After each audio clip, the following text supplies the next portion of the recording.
नमस्कार दोस्तों, मैं कुमार प्रदीप। कैसे हैं आप लोग? मैं उम्मीद करता हूं कि आप बहुत अच्छे होंगे। स्वागत है आपका एक बार फिर से हमारे नए वीडियो में। दोस्तों, आज के वीडियो का टॉपिक है व्यापार से साम्राज्य तक, यानी कि कैसे यूरोपीय कंपनियां भारत की ओर आकर्षित हुईं। क्या था ऐसा भारत के पास जो सभी यूरोपीय कंपनियां एक दूसरे से प्रतिस्पर्धा करते हुए भारत में व्यापार करने के लिए एक के बाद एक कंपनी आती रही, और किस प्रकार व्यापार करने के साथ साथ उन्होंने भारत को अपना गुलाम बना लिया, किस तरह से भारत में अपनी शक्तियों का प्रसार किया, क्या कारण रहा जिसकी वजह से भारत को एक 200 वर्ष तक की गुलामी का सामना करना पड़ा। दोस्तों, इन सभी बातों पर गौर करेंगे इस वीडियो में, इसीलिए बने रहिए हमारे साथ वीडियो में एंड तक, जिससे हमें इतिहास की एक ऐसी कहानी के बारे में जानकारी मिलेगी जो कि हमारे लिए बहुत महत्वपूर्ण है, एग्जाम की दृष्टि से ही बहुत महत्वपूर्ण है, और हमें अपने बारे में पता भी चलेगा कि किस तरह से अंग्रेजों ने हम पर शासन किया। तो देखते हैं दोस्तों, अगर हमारे चैनल पर आप नए आए हैं तो चैनल को सब्सक्राइब करें और वीडियो को लाइक करें। स्टार्ट करते हैं। तो सबसे पहले हम देखेंगे दोस्तों कि भारत में समुद्री मार्ग की खोज किसने की थी और किस तरह से एक यूरोपीय भारत पहुंचा, उसके बाद वहां पर पूरी की पूरी कंपनी स्थापित कर दी। तो सबसे पहले हम देखेंगे दोस्तों विश्व मानचित्र के द्वारा भारत में समुद्री मार्ग की खोज। तो ध्यान से देखना दोस्तों, विश्व मानचित्र थोड़ा जल्दी बनाएंगे कुछ इस तरह से। ये उत्तरी अमेरिका महाद्वीप है और ये यहाँ पर नीचे दक्षिण अमेरिका महाद्वीप है। यहाँ बरमूडा है, सॉरी, यहाँ ये हडसन की खाड़ी है। इस तरह से उत्तरी अमेरिका महाद्वीप और दक्षिणी अमेरिका महाद्वीप बन गया। अब यहाँ बनाएंगे दोस्तों अफ्रीका महाद्वीप, जो कि कुछ इस तरह से है।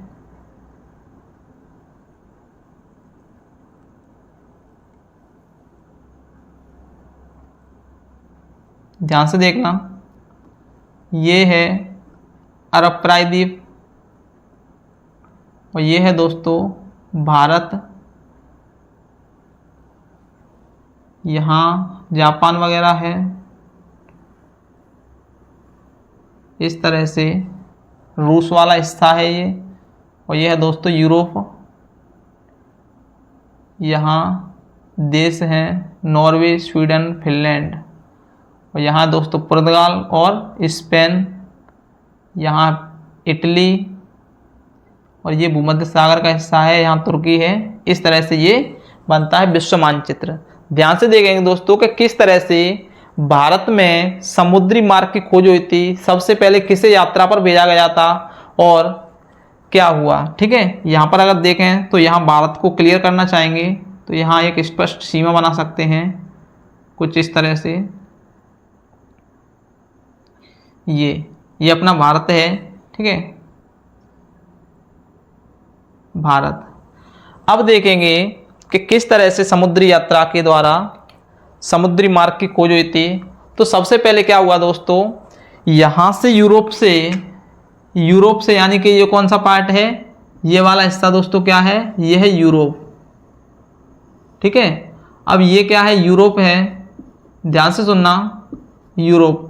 तो यूरोप से पहले व्यापार होता था भूमध्य सागर से, और यहाँ लाल सागर से होते हुए इस तरह से व्यापार होता था भारत से। लेकिन इसमें दिक्कत क्या थी, दिक्कत ये थी दोस्तों, यहाँ पर इनको कई देशों के बीच से निकल के जाना पड़ता था।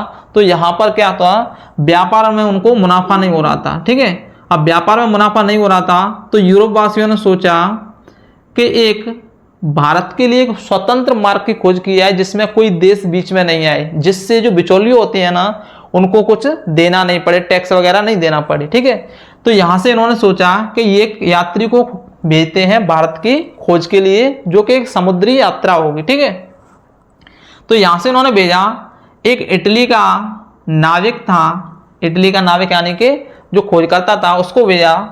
तो इसे यहाँ से भेजा दोस्तों। तो ये ये इटली से भेजा गया, यानी कि इटली क्या है, यूरोप में है, यहाँ से इसे भेजा गया और सीधा ये अटलांटिक महासागर को पार करते हुए ये दोस्तों अमेरिका पहुँच गया। कहाँ पहुँच गया? अमेरिका।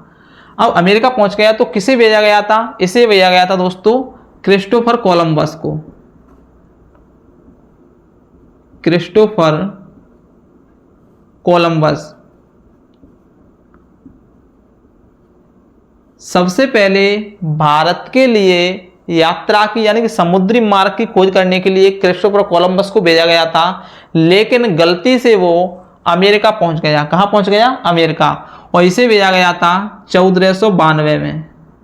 ध्यान रखना दोस्तों, ये पूछा जाता है 1492 में, यानी कि अमेरिका की खोज कब हुई थी? तो 1492 में। किसने की थी? क्रिस्टोफर कोलंबस ने। कहाँ का नाविक या फिर कहाँ का यात्री था? तो वो था यूरोप का, या फिर कह सकते हैं इटली का। तो इस तरह से भारत के समुद्री मार्ग की खोज करने के लिए उसे भेजा गया था, लेकिन गलती से वो कहाँ पहुंच गया? अमेरिका पहुंच गया। ठीक है, अब अमेरिका पहुंच गया तो इसकी धीरे धीरे 3 बार में पूरी खोज हुई है और इसको नाम दिया गया, इसे उत्तरी अमेरिका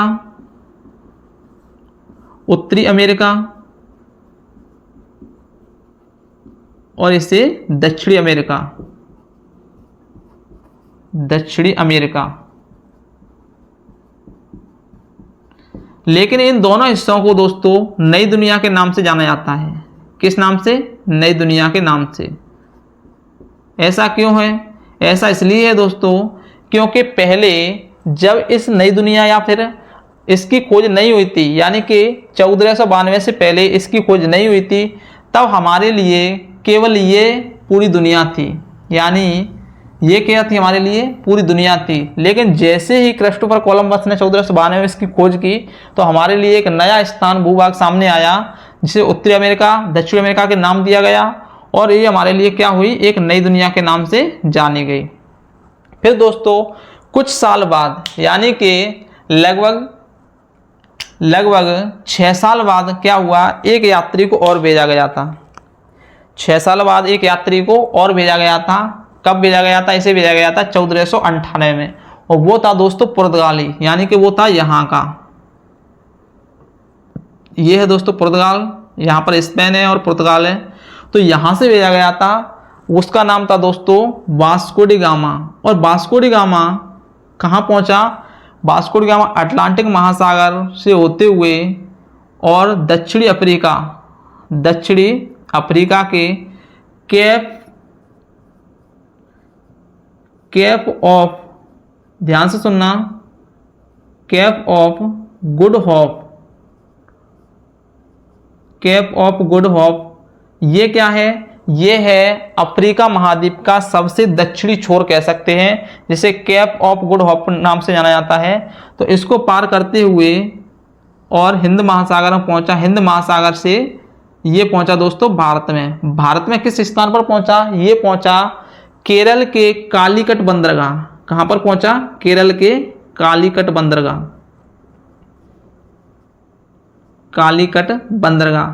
ध्यान रखना दोस्तों, एक एक पॉइंट महत्वपूर्ण है यहाँ पर, जो कि एग्जाम में पूछा जाता है। कालीकट बंदरगाह पहुंचा। ये कब पहुंचा? ये पहुंचा दोस्तों 1498 ईस्वी में। 1498 ईस्वी में वास्को डी गामा कहाँ पहुंचा?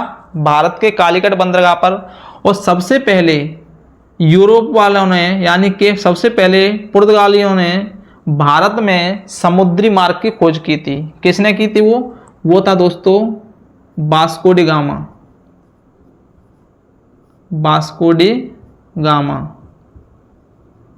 अब दोस्तों ये वास्को डी गामा 1498 ईस्वी में भारत में पहुंच गया। अब यहाँ से क्या हुआ? जैसे ये भारत आया तो यहाँ से इसने कुछ सामान खरीदा। जैसे सामान में क्या खरीदा? कपास खरीदा, सूती वस्त्र खरीदे, लौंग खरीदी, काली मिर्च, इलायची, दालचीनी, ऐसी कुछ चीज़ें इसने खरीदी। और जब ये लौट के भारत से यूरोप पहुंचा तो इसने यहाँ से सस्ती दरों पर सामान खरीद कर ले गया, लेकिन यूरोप में जैसे ही लौट के पहुंचा तो इसने बहुत ज़्यादा महंगी कीमत पर वो सामान को बेचा और इसको बहुत ज़्यादा क्या हुआ? मुनाफा हुआ। जब वास्को डी गामा को बहुत ज़्यादा मुनाफा हुआ तो और कंपनियों को लगने लगा कि भारत में एक फायदे की चीज़ है। इसीलिए दोस्तों यूरोपीय कंपनियां भारत की ओर क्या हुई, आकर्षित हुई।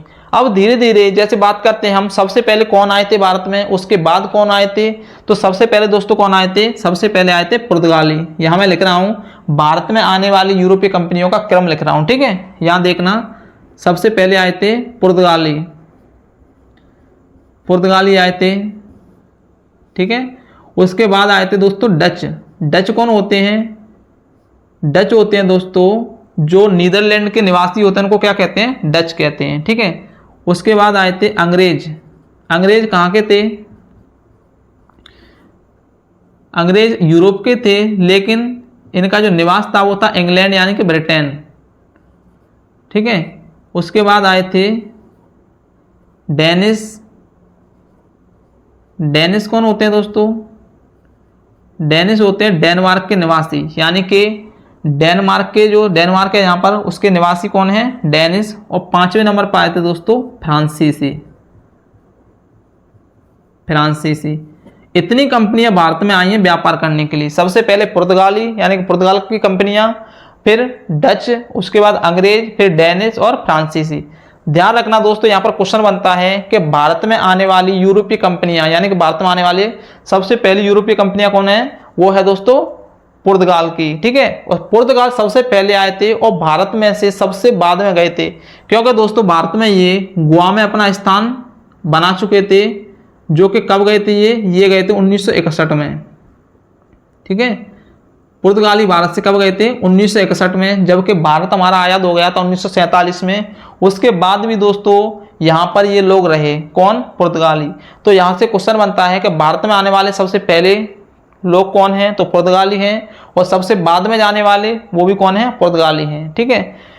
अंग्रेज भारत में कब आए, तो अंग्रेजों ने भारत में दोस्तों 1600 ईस्वी में अपनी ईस्ट इंडिया कंपनी स्थापित की थी। कब, 1600 ईस्वी में।